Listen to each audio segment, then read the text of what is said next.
الحمدللہ رب العالمین والصلاة والسلام علی حبیبہ محمد وآلہ وصحبہ اجمعین۔ اعوذ باللہ من الشیطان الرجیم، بسم اللہ الرحمن الرحیم۔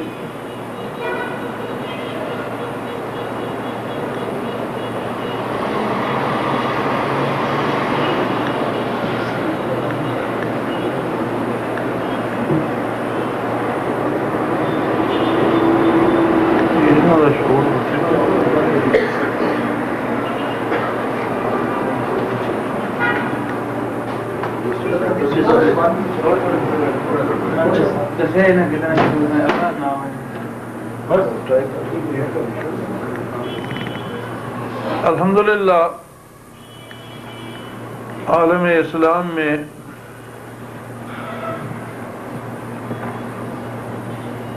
عبادات پر کاربند مسلمانوں کی تعداد ان لوگوں کی نسبت زیادہ ہے جو عبادات میں کوتاہی یا سستی کرتے ہیں۔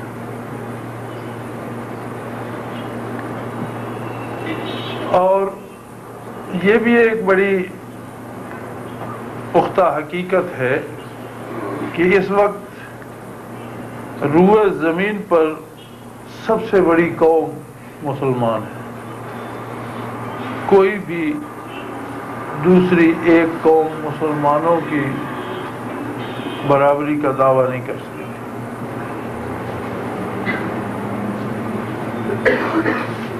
اس کے ساتھ یہ بھی حقیقت ہے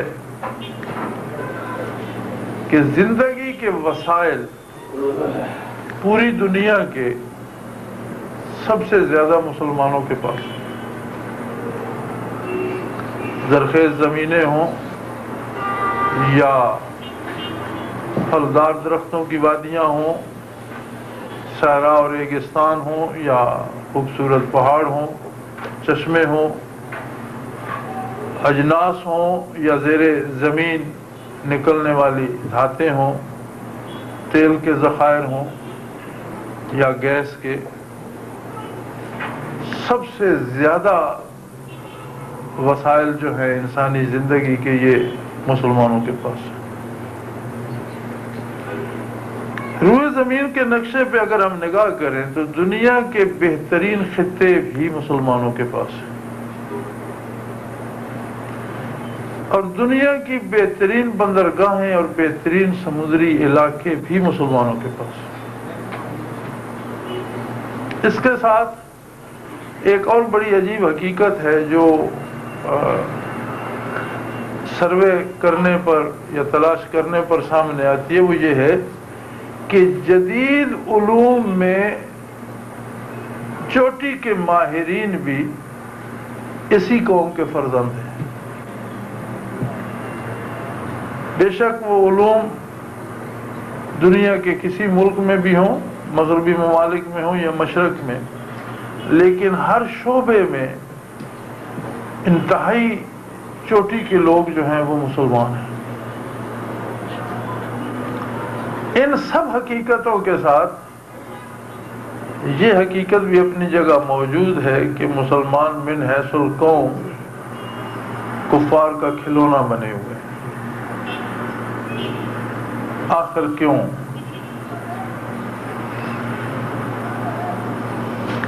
اس موضوع پہ جو بات میری سمجھ میں آئی، جو میں دیکھ سکا، جو تجزیہ میں نے کیا ہے، آپ بھی میری بات بھی سن لیں اور آپ خود بھی تجزیہ کریں کہ آخر وجہ کیا ہے۔ ہمارے ہاں مسلمان قوم دو طبقوں میں بٹ گئی ہے۔ یہ میں ان لوگوں کی بات کر رہا ہوں جو بڑے زوردار مسلمان کہلاتے ہیں،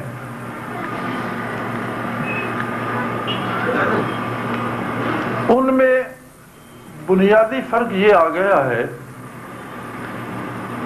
کہ عبادات اور عبادات کے ساتھ ثواب کا ایک تصور جو ہمیں دیا گیا ہے، اس نے انہیں عملی زندگی سے بڑی حد تک بیگانہ کر دیا۔ عمل تو اسی لیے تھا، جہاد اسی لیے تھا، نفاذ اسلام، قانون اسلام اسی لیے تھا، عدل و انصاف اسی لیے تھا، امن و سکون یا ظلم و جور کا مقابلہ محض اس لیے تھا کہ یہ منشاء باری ہے اور ایسا کرنے سے اللہ کی رضا حاصل ہے۔ مسلمان کبھی ہوس ملک گیری کے لیے میدان میں نہیں اترے، کبھی کسی کا مال یا آبرو چھیننے کے لیے مسلمانوں نے جنگ نہیں کی، بلکہ مسلمانوں کا جہاد ظلم کے خلاف، ناانصافی کے خلاف، بت پرستی اور شرک کے خلاف اس لیے ہوتا تھا کہ یہ چیزیں بنی نوع انسان کو تباہ کر رہی ہیں، انسان اس سے بچ جائیں، اللہ سے ان کا رشتہ قائم ہو اور انسانوں کو عدل و انصاف، آرام و سکون، عزت و آبرو نصیب ہو۔ اور یہ سارا کچھ وہ اس لیے کرتے تھے کہ اس پر انہیں اللہ کی رضامندی نصیب ہوتی ہے۔ یعنی جتنی کوشش مسلمان کر سکتا ہے اس کا حاصل یہی ہے کہ اس سے اللہ کی رضا حاصل۔ اس میں ہم دو طبقوں میں بٹ گئے ہیں۔ ایک تو وہ ہے جو جدید طبقہ ہے، وہ کہتے ہیں جی ضرورت ہی نہیں ہے نماز روزے کی اور ذکر اذکار کی اور ان تکلفات کی، بس اپنا کام ٹھیک ٹھاک کرو، اپنے جاب ٹھیک ٹھاک کرو، اپنی ذمہ داریاں ٹھیک ٹھاک پوری اس ایفیشنسی سے کرو، اپنے جس ملازمت پہ بیٹھے ہو وہ ٹھیک ٹھاک کرو، کسی کو ستاؤ نہیں، کسی کو تکلیف نہ دو، تو بس یہی اسلام ہے، بس ٹھیک ہے۔ اور بہت بڑا طبقہ جو واقعی نیک ہے، بہت بڑا طبقہ جس میں اکثریت ہے مسلمانوں کی، اور مزے کی بات ہے جو واقعی نیک ہے، بڑے مخلص، بڑے کھرے لوگ، وہ اس میں پھنس گئے ہیں کہ عمرے کا اتنا ثواب ہے، ذکر کا اتنا ثواب ہے، تبلیغ کا اتنا ثواب ہے۔ وہ جو تصور تھا رضائے باری کا جہاد کے اور ظلم کے خلاف کھڑا ہونے سے، اس سے زیادہ ثواب تو ہمیں ارے مل جاتا ہے۔ ہر بندہ جمع تفریق کر کے تسبیحات پڑھ کے ثواب کما لیتا ہے، تقریر کر کے ثواب کما لیتا ہے، عمرہ کر کے حج کر کے ثواب کما لیتا ہے، صدقہ زکوٰۃ دے کے، اس پہ اتنا ثواب کا وعدہ ہوتا ہے اور اتنی دفعہ اسے ملٹی پلائی اور اتنی ضربیں اسے دی جاتی ہیں کہ وہ اعداد و شمار کی حد سے نکل جاتا ہے۔ اب اس کے پاس جب اتنا ثواب جمع ہو گیا تو اسے سر پھڑوانے کی کیا ضرورت ہے؟ وہ کس لیے میدان عمل میں جائے گا؟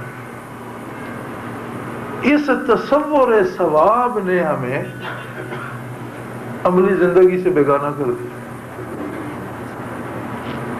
اور یہ بہت بڑی وجہ ہے کہ وہ لوگ جو ثواب میدان جہاد میں تلاش کیا کرتے تھے، وہ لوگ جو ظلم کے خلاف کھڑے ہو کر ثواب تلاش کرنے کے عادی تھے، وہ قوم جو موت میں حیات تلاش کیا کرتی تھی۔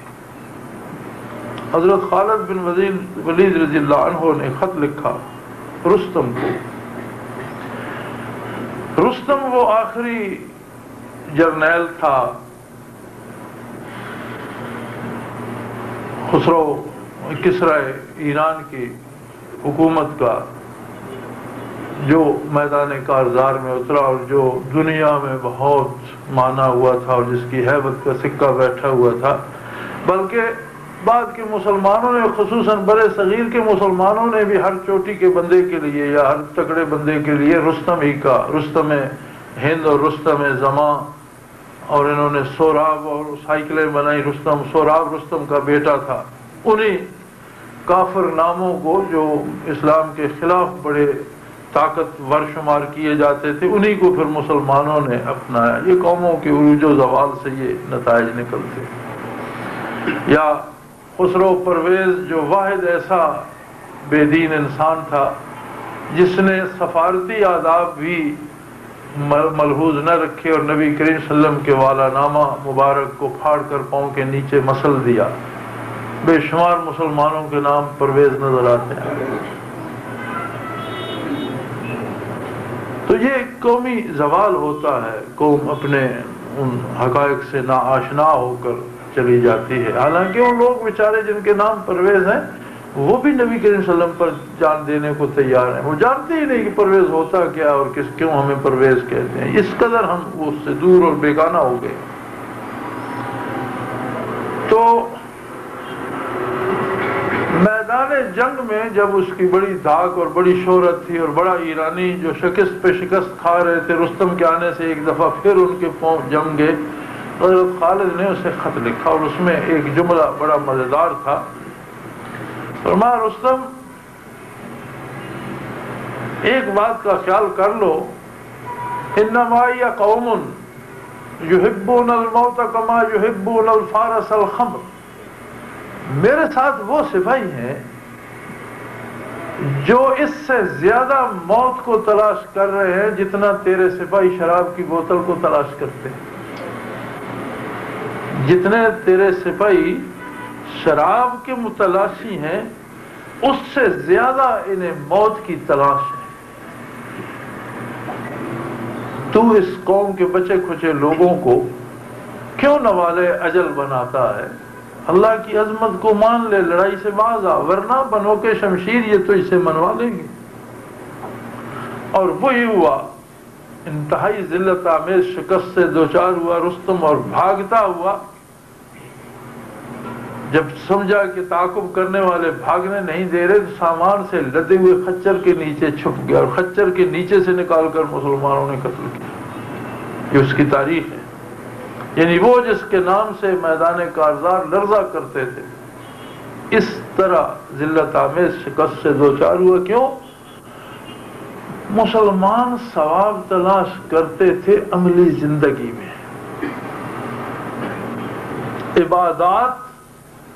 عبادات کا ثواب یہ ہوتا ہے کہ اس سے عملی زندگی میں تبدیلی آتی ہے. ثواب قرآن حکیم بدلے کو کہتا ہے، اجر کو کہتا ہے. کافر کو جو کفر کی سزا ملے گی قرآن نے اسے بھی ثواب کہا ہے. حل ثوب الکفار ما کانوا یعملون.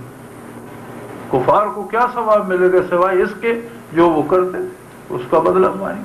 یعنی بدلے میں جو چیز عطا کی جاتی ہے وہ ثواب کہلاتی ہے.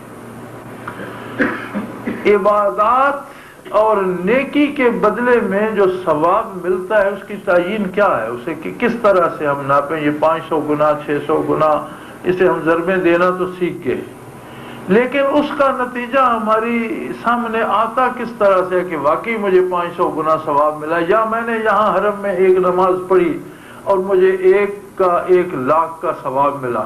تو اب ایمان تو عقیدہ یقین وہ الگ ہے، لیکن اسے محسوس ہم کیسے کریں؟ کوئی پیمانہ ہمارے پاس، کوئی اس کا ملا بھی ہے یا نہیں، وہ نماز بھی ہے یا نہیں، وہ منظور بھی ہوئی یا نہیں، ادا بھی ہوئی یا رہ گئی. اگر ہوئی ہے تو اس کا ثواب ملنا چاہیے. تو ثواب کیا ہے؟ یہ وہ سوال ہے جس سے آج کی اسلامی دنیا بے نیاز ہو چکی ہے، بیگانہ ہو چکا ہے مسلمان. ثواب مل گیا بس. اب ثواب ہے کیا یہ کسی کو کوئی پتہ نہیں، اور پوچھتا ہی کوئی نہیں، بتاتا بھی کوئی نہیں. ثواب کیا ہے؟ نبی علیہ الصلوۃ والسلام کی ایک حدیث مبارکہ بخاری شریف میں موجود ہے. حضور صلی اللہ علیہ وسلم فرماتے ہیں کہ جو لوگ بدر میں شریک ہوئے، یہ مفہوم ہے حدیث کا، لفظی ترجمہ نہیں ہے. شرکائے بدر کے لیے آپ نے ارشاد فرمایا کہ بدر میں شریک ہونے کے بعد یہ جو جی چاہے کریں یہ جنت ان پر واجب. اب جو جی چاہے کریں یہ بڑی عجیب سی اجازت ہے اور نبی رحمت صلی اللہ علیہ وسلم دے رہے ہیں. اس میں یہ بھی نہیں ہے کہ کم از کم شرک نہ کریں یا کفر نہ کریں، بدکاری نہ کریں یا گناہ نہ کریں، جھوٹ نہ بولیں یا چوری. کوئی پابندی ہے، جو جی چاہے کریں. دوسری طرف اللہ کا بڑا پکا اعلان ہے کہ وہ مشرک کو نہیں بخشے گا. اب جو جی چاہے کریں میں تو انہیں شرک کرنے کی بھی اجازت آ گئی، وہ اگر شرک بھی کریں تو جو جی چاہے کریں۔ شارحین حدیث جب اس حدیث کی شرح فرماتے ہیں تو لکھتے ہیں کہ یہی ثواب ہے۔ بدر کی شمولیت نے انہیں اللہ کی اطاعت پہ اتنا پختہ کر دیا کہ حضور فرماتے ہیں جو جی چاہے کریں، یعنی ان کا جی ہی اس عمل کو چاہے گا جو اللہ کو پسند ہے، یہ ثواب ہے۔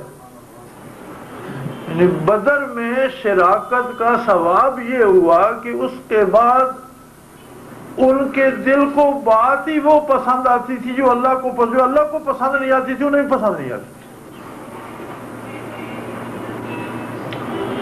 نبی علیہ الصلوۃ والسلام نے مشورہ کرنے کا حکم دیا اور فرمایا میرے بعد اگر کسی بات پہ تم میں اختلاف ہو جائے اور تم میں اس وقت اہل بدر میں سے کوئی ایک بندہ بھی زندہ ہو، سارے لوگ ایک بات پہ متفق ہو جائے لیکن اس اکیلے کی رائے مختلف ہو تو عمل اس کی رائے پہ کیا جائے۔ یہ واضح حکم دیا حضور علیہ الصلوۃ والسلام نے کہ ساری امت ایک رائے پہ متفق ہو گئی ہے، اختلافی مسئلہ ہے لیکن ایک بندہ زندہ ہے اہل بدر میں سے اور اس کی رائے ان سے مختلف ہے، تو عمل کرنے والے کے لیے میرا حکم ہے کہ اس کی رائے پہ عمل کرے، اس لیے کہ اس کی رائے اللہ کی پسند کے مطابق ہے۔ یہ ثواب ہے جو محمد الرسول اللہ نے یا جو کتاب اللہ نے ہمیں تعلیم فرمایا۔ ظلم و جور کے خلاف انسانوں کی بہتری کے لیے، نسل انسانی کو عذاب الہی سے بچانے کے لیے رحمت عالم صلی اللہ علیہ وآلہ وسلم نے رخ انور زخمی کرایا، دو زرہ پہن کر میدان کارزار میں شریک ہوئے، دندان مبارک شہید کرائے اور اپنے بڑے قریبی اور محبوب ساتھی، عزیز، بزرگ، رشتہ دار حمزہ رضی اللہ عنہ جیسے چچا اپنے ہاتھوں ان کے جسموں کے ٹکڑے دفن فرمائے۔ اگر یہ سارا کچھ صرف سجدے کرنے سے یا بیان کرنے سے یا تبلیغ کرنے سے یا ذکر کرنے سے ہو سکتا تھا تو کون ہے دنیا میں جو نبی علیہ الصلوۃ والسلام کے ایک سجدے کا مقابلہ کر سکے؟ کہ کہاں سے کوئی تبلیغ کرے گا؟ جو نیکی کی بات کوئی بتائے گا وہ وہیں سے لے گا، وہ خوشاچین ہوگا محمد رسول اللہ کے ارشادات کا، رحمت الہی کا مجسم، صرف منبع نہیں مجسم کر دی گئی رحمت وما ارسلناک الا رحمت للعالمین، ساری کائنات کی رحمتوں کا مصدر محمد الرسول اللہ۔ وہ شرک کے خلاف میدان عمل میں ہیں، وہ ظلم کے خلاف ڈھال بنتے ہیں، وہ انسانوں کو، اور عجیب بات ہے آج ایک فلسفہ ہو گیا ہے کہ یہ یہودی ایسے قتل کر دو، یہ عیسائی ایسے، اس جرم پر نبی کریم صلی اللہ علیہ وسلم نے کسی کو قتل نہیں کیا۔ مقابلہ ان قوتوں کا کیا گیا جو معاشرے کو برائی پہ مجبور کرتی تھی اور معاشرے کو اور لوگوں کو اسلام نے آزاد کر دیا، پھر ان کے سامنے اسلام رکھا، چاہو تو اپنا لو اور نہیں چاہتے تو کفر پر بھی زندہ رہو، لیکن کوئی طاقت تمہیں کفر پر رہنے پر مجبور نہیں کر سکتی۔ غزوات نبوی جو تھے یا اسلامی جہاد جو ہے، ہر اس باطل طاقت کے خلاف ہے جو دوسرے لوگوں کو باطل پہ کاربند رہنے پہ مجبور کرتی ہے۔ اس طاقت کا غرور ٹوٹ گیا تو کسی کو زبردستی مسلمان نہیں کیا گیا، بلکہ غیر مسلم جنگی قیدی جو آئے مدینہ منورہ میں، انہیں اپنے مذہب پر عمل کرنے کی آزادی تھی اور وہ کرتے تھے۔ عیسائیوں کا وفد آیا، وہ اپنی عبادت اپنے طریقے سے کرتے تھے، نبی علیہ السلام نے مسجد نبوی میں ٹھہرایا، اور کوئی کسی کو مجبور نہیں کیا گیا کہ تم کلمہ پڑھ لو یا مسلمان ہو جاؤ یا تمہاری گردن مار دیں گے۔ یہ جو آج وبا پھوٹ پڑی ہے مسلم ممالک میں کہ یہ شیعہ ہے اسے قتل کر دو، یہ سنی ہے اسے قتل کر دو، یہ دیوبندی ہے اس کا سر اڑا دو، یہ بریلوی ہے اس کا سر اڑا دو، یا یہ مرزئی ہے اسے گولی ماریں گے. یہ ہر آدمی کو، انسانوں کو قتل کرنے کی اجازت اسلام نے نہیں دی، اور نہ یہ اسلام ہے. اگر کوئی ہندو ہے، سکھ ہے، عیسائی ہے، یہودی ہے، یا کسی مسلمانوں کے کسی سو کال فرقے میں ہے، تو اسے اللہ کے سامنے حاضر ہونا ہے. اور اللہ کریم فرماتے ہیں اِنَّ إِلَيْنَا إِيَابَهُمْ ثُمَّ إِنَّ عَلَيْنَا حِسَابَهُمْ. انہیں آنے دو، میرے پاس آئیں گے، میں اپنے بندوں سے حساب خود لوں. ہاں آپ کو لڑنا ہے ان ظالم طاقتوں کے خلاف جو طاقت مخلوق کو ظلم پر مجبور کرتی ہیں، کفر میں ملوث رہنے پہ مجبور کرتی ہیں، جو انہیں گمراہی پہ کاربند رہنے پہ مجبور کرتی ہیں. وہ اس طاقت کا طلسم ٹوٹ جائے، لوگ آزاد ہیں، ان کی مرضی، جو مذہب چاہے رکھیں، مسلمان ہو جائے الحمدللہ، نہیں ہونا چاہتے تو بھگت لیں گے. لیکن انسان بہر حال ہیں، ان کی جان، ان کا مال، ان کی آبرو ہر حال میں حرام ہے. وہ ان کا حق ہے، زندہ رہنے کا حق ہے ہر انسان کو، بغیر حکم شرعی کے قتل نہیں کیا جائے گا. مذہب اختیار کرنے کا حق ہے ہر آدمی کو، اللہ نے دیا ہے. اس کی پسند جس مذہب پہ وہ رہنا چاہتا ہے، آپ کسی کو زبردستی یا قتل کر کے مذہب نہیں منوا سکتے. ہاں جہاد تھا ان طاغوتی طاقتوں کے خلاف جو جبر و استبداد سے لوگوں کو جکڑ کر برائی پہ مجبور رکھتی تھیں، یا کفر کو ماننے پہ مجبور کیے رکھتی تھیں، یا بت پرستی پہ مجبور کیے رکھتی. ان طاقتوں کو تو ہم نے بھلا ہی دیا، بلکہ ان کی غلامی اور ان کے جوتے سیدھے کرنا ہم سعادت سمجھتے ہیں. اور آپس میں جنگ و جدال آ گیا. یہ مصیبت ہے اس بے عملی کی کہ ہم نے عبادات سے بھی وہ ثواب حاصل نہیں کیا جو کرنا چاہیے تھا. اور یہ یاد رکھ لیں، اگر عبادت سے انسان کی عملی زندگی میں کوئی تبدیلی نہیں آتی، میں یہ سمجھتا ہوں کہ وہ عبادت نامقبول ہے اس کی. اور میں اٹھک بیٹھک کر رہا، یا اس کا طریقہ صحیح نہیں ہے، یا خلاف سنت ہے، یا عبادت ہے ہی نہیں، اس نے کوئی رواج گھڑ لیا ہے، یا کہیں کرنے کا طریقہ. جیسے آدمی نماز ادا کرتا ہے، ممکن ہے اس نے وضو نہیں کیا، یا وضو کرنے میں غلطی کر گیا، یا کوئی ایک فرض رکن چھوڑ گیا، کوئی کہیں کوئی چیز اس میں سے کم ہے کہ اس کا کوئی نتیجہ عملی زندگی پہ مرتب نہیں ہو رہا. ثواب نام ہے اس دنیا میں عمل صالح کی توفیق کے ارزاں ہونے کا، کیونکہ آخرت میں جو کچھ ملے گا اس کی بنیاد اس دنیا کا عمل صالح اور مقبول عمل ہوگا. تو جنہیں وہ ثواب عطا کرتا ہے انہیں توفیق عمل عطا کرتا ہے. اس کی بنیاد یہ ہے کہ بات پھر وہیں آ جاتی ہے، کم از کم ہم اپنے آپ کو، اپنے وجود پر، اپنی ذات پر تو اسلام کو لاگو کرنے میں کامیاب ہوں. اور یہ کام سب سے مشکل ہے. حکومتیں فتح کرنا اتنا مشکل نہیں، ممالک کی تصغیر اتنی مشکل نہیں. میدان جنگ میں ممالک کے خلاف مقابلے میں نیک بد سارے مل جاتے ہیں. ایک لشکر ہوتا ہے جو لڑ پڑتا ہے، ہنگامی اور وقتی جوش و جذبہ ہوتا ہے. لیکن یہ ساری عمر کے لیے اپنے آپ کے ساتھ میدان کارزار میں رہنا، اسے نبی علیہ الصلوۃ والسلام نے جہاد اکبر فرمایا. جہاد سے واپس حضور تشریف لائے تو مدینہ منورہ پہنچ کر فرمایا رجعنا من الجہاد الاصغر الى جہاد الاکبر، او کما قال رسول اللہ صلی اللہ علیہ وسلم، کہ ہم چھوٹے جنگ سے، چھوٹے جہاد سے بڑے جہاد میں واپس آ گئے. اپنی ذات کے ساتھ جو مجاہدہ ہے یہ جہاد اکبر ہے. اور مجاہدہ صرف یہ نہیں کہ اٹھ کے نماز ہی پڑھ لی. نماز پڑھنا تو بنیاد ہے، لیکن ان سجدوں کا اثر عملی زندگی پہ بھی ہونا چاہیے. اگر ہم دوسرے سے باطل کو مٹا نہیں سکتے، دوسرے سے ظلم کا سایہ ہٹا نہیں سکتے تو کم از کم خود تو اس ظلم کے سائے میں پناہ لینے سے باز آ جائیں، اور ایک ایک مسلمان ایک ایک وجود پر اسلام نافذ کرنے لگے تو آج کی دنیا منتظر ہے اس بات کی کہ کہیں عملی طور پر اسلام ملے۔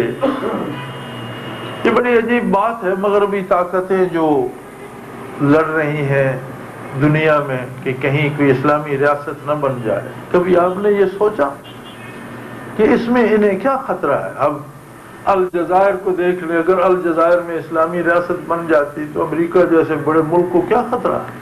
کیا الجزائر اٹھ کر امریکہ فتح کر سکتا ہے؟ ممکن نہیں۔ افغانستان میں بن جاتی تو امریکہ کو کیا خطرہ ہے، یا پاکستان میں بن جائے کیا خطرہ ہے؟ کوئی خطرہ نہیں، یہ اٹھ کر اسے فتح نہیں کر سکتے۔ لیکن اگر واقعی اسلامی ماحول روئے زمین پر کسی جگہ میسر ہو تو امریکہ کی 90% آبادی کلمہ پڑھنے کو تیار ہے۔ آپ کے لڑے بغیر وہاں اسلام نافذ ہو جائے، وہ تھک چکے ہیں گناہ کی زندگی سے۔ یورپ کی اکثریت یہ چاہتی ہے کہ کہیں امن و سکون کا کوئی لمحہ نصیب ہو۔ یہ جو آپ دیکھتے ہیں پاگلوں کی طرح یہ ہپیزم آیا تھا جی، کپڑے پھاڑ کر نکل گئے، گھر بار چھوڑ کر ویرانوں میں نکل جاؤ، کیا ہے وہ لذت میں گناہ میں سکون تلاش کرتے کرتے اب اس انتہا کو پہنچ گئے کہ آگے کوئی گناہ کرنے کی ترکیب بھی نہیں ہے، اس سے کچھ نہیں ملا، اب تجسس ہے کہ کہیں کوئی لمحہ سکون کا ملے۔ اور یہ مغربی دانشور بھی سمجھتے ہیں کہ کہیں چھوٹی سی بھی اسلامی ریاست بن گئی تو آج تو دنیا ایک خاندان بن چکی ہے، ہر گھر کی خبر روئے زمین پہ پھیل جاتی ہے۔ جب لوگوں کو یہ پتہ چلے گا کہ اس قدر پرسکون معاشرہ بھی ہے تو وہ سارے وہ مذہب اپنا لیں۔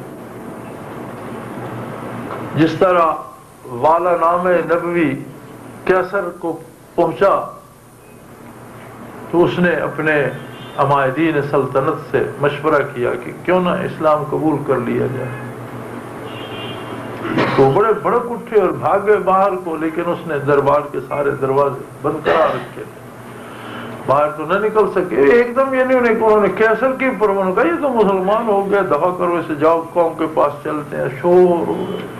اس نے واپس بلا لیے، دروازے بند تھے، مجبوراً آنا۔ اس نے کہا میں تمہیں آزما رہا تھا، بیٹھو آرام سے بیٹھ گئے۔ تو وہ کہنے لگا ایک بات میں تمہیں بتاؤں، ہم مسلمان ہوں یا نہ ہوں، جس زمین پہ میں نے تخت رکھا ہوا ہے، جس پر میں بیٹھا ہوں، اس پر مسلمان گھوڑے باندھیں گے۔ ہماری اکثریت علماء کی یہ لکھ دیتی ہے کہ وہ نجومی تھا، ہوگا نجومی، لیکن جب والا نامہ اسے پہنچا نبی علیہ السلام کا تو وہ اپنے دربار میں بیٹھا تھا، چھت کے نیچے تھا، نجوم نظر نہیں آ رہے تھے، اور پھر کوئی درمیان میں وقفہ پا کر اس نے ڈال کر بات نہیں کی۔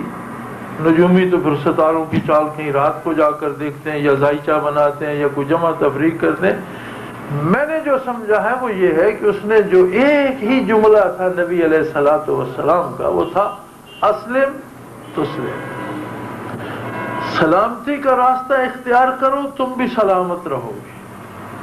وہ سمجھ گیا تھا کہ اس میں تو بادشاہ اور فقیر کو حضور نے برابر کر دیا ہے، انسان کو انسانی سطح پر لے آئے کہ سب کے لیے سلامتی چاہو تم بھی سلامت رہو گے، اور ہماری سلطنت کی بنیاد یہ ہے کہ ان کے گلے کاٹو، انہیں درے لگاؤ، انہیں مجبور کرو، اور انہیں پاؤں کے نیچے روند کر اوپر بیٹھ کر حکومت کرو۔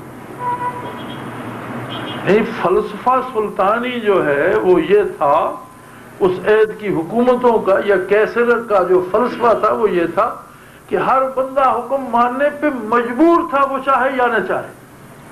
اور والا نام مبارک فرماتا ہے اسلم تسلم، دوسرے کی سلامتی مقدم ہے تیری سلامتی سے، اور تیری سلامتی کی شرط ہے کہ تو سلامتی کا راستہ اپنا، تو بھی سلامت رہے گا۔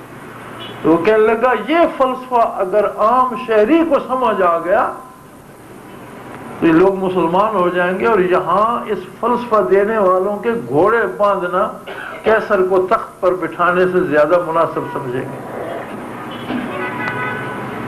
جس طرح کیسر نے یہ فلسفہ سمجھا تھا آج کا مغرب کا دانشور اس بات کو سمجھ چکا ہے کہ اگر مسلمانوں نے اسلام پر عمل کرنا شروع کر دیا تو ہم اپنے لوگوں کو اس مسلمان ہونے سے نہیں روک سکتے. اور ہماری بدقسمتی ہے خصوصاً عابد و زاہد اور نیک طبقے کی کہ ہم اپنی نیکیوں کو ثواب کے فلسفے میں الجھا کر عملی زندگی سے بیگانہ ہو کر جو ہوتا ہے دنیا میں ہوتا رہے، ہمارا تو ثواب ہو گیا. میرے خیال میں ایسا کوئی ثواب کا تصور اسلام میں نہیں ہے. نبی علیہ الصلوۃ والسلام نے فرمایا کہ کسی کے دل میں زندگی بھر شہادت کی آرزو بھی پیدا نہیں ہوئی، فقط مات موتۃ الجاہلیہ، تو وہ اس زمانے کی موت مرا جو میری بعثت سے پہلے جہالت کا زمانہ. یہ ثواب ہے. عبادات کا، اذکار کا، تلاوت کا، تبلیغ کا، صدقات زکات کا، پیسے خرچ کرنے کا حاصل یہ ہے کہ عملی زندگی میں باطل سے ٹکرانے کی جرت نصیب ہو جائے. اور اللہ توفیق دے کہ ہم انسانیت سے، بنی نوع انسان سے ظلم و جور کو مٹا کر اللہ کے بندوں کو اللہ کا پیغام سنا سکیں. محبت بھرا اسلام کا پیغام، سلامتی سے معمور اسلام کا پیغام، محبتوں کا امین اور رحمت عالم صلی اللہ علیہ وآلہ وسلم کی شفقتوں سے لبریز، جس میں اللہ کی مخلوق سکون کا سانس لے سکے، آبرو، مال، جان کی حفاظت نصیب ہو لوگوں کو. اللہ ہمیں توفیق دے اور ہماری کوتاہیوں سے درگزر فرمائے.